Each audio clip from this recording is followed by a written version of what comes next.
Over the past few weeks, we've shared with you my one-on-one interview with President Obama when he visited Ohio. Tonight, we're going to break down the fourth and final question of the interview.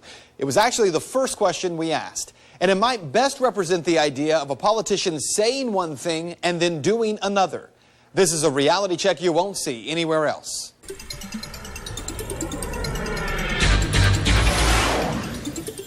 Well, the issue at hand is one that we have talked about at length before. It's the National Defense Authorization Act, a bill that funds our military. But within that bill is one section, Section 1021.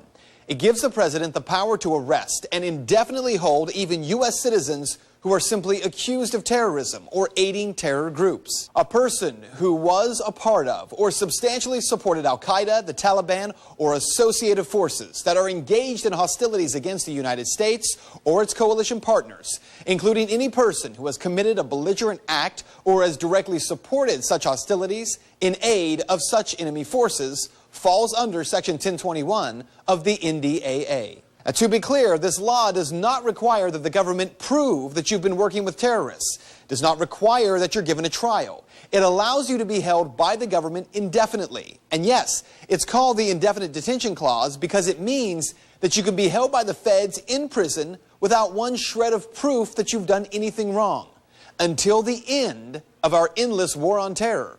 Clearly a violation of the Due Process Clause of the U.S. Constitution. President Obama, before this bill ever got to his desk, had said that he was against it, that he would veto it, but he didn't. The president signed the NDAA into law, but issued a signing statement which says in part, quote, "I want to clarify that my administration will not authorize the indefinite military detention without trial of American citizens. Indeed, I believe that doing so would break with our most important traditions and values as a nation." But the president's statement wasn't enough. Shortly after the NDAA was signed into law, a group of journalists and activists sued, saying the indefinite detention clause violates the Constitution. In May, Judge Catherine Forrest issued an injunction saying that the Obama administration could not use that indefinite detention clause until the constitutionality could be looked at. And yet, despite saying that he was against the clause in that signing statement, the Obama administration lawyers fought the injunction, saying that the president does in fact have the right to indefinite detention. Well, that is why when I got the chance to speak one-on-one with the president, I asked him why his lawyers were fighting this.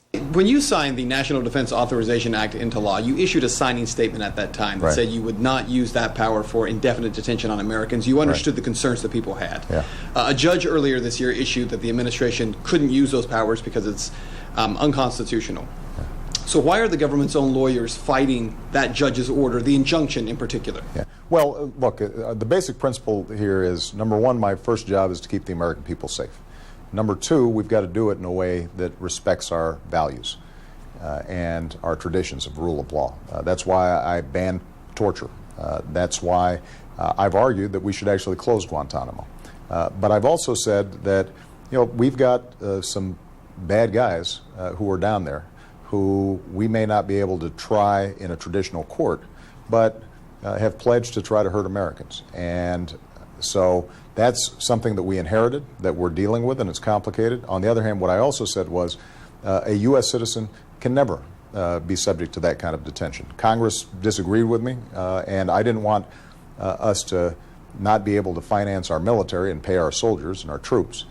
So I signed the bill, but what I also said was, look, that I'm never going to use this power, and what I would suspect is that the courts are going to agree with us over the long term. Since my interview with the president, two things have happened. 2 weeks ago, Judge Forrest came back and made that temporary injunction a permanent one, striking down the indefinite detention clause, calling it facially unconstitutional. Within just 24 hours, though, Obama administration lawyers filed an appeal. Last Monday, a lone appeals judge, Raymond Lawyer, from the Second Circuit Court of Appeals, granted that stay, essentially honoring the administration's request and putting the indefinite detention provisions of the NDAA back into full effect. So what you need to know here is that talk is cheap. President Obama says he is against indefinite detention of U.S. citizens, and yet his administration, at every turn, has fought to keep those powers in place. The bottom line here, actions speak louder than words. And for anyone who has been following this case, it should be undoubtedly clear where the president actually stands on this issue. And that is Reality Check.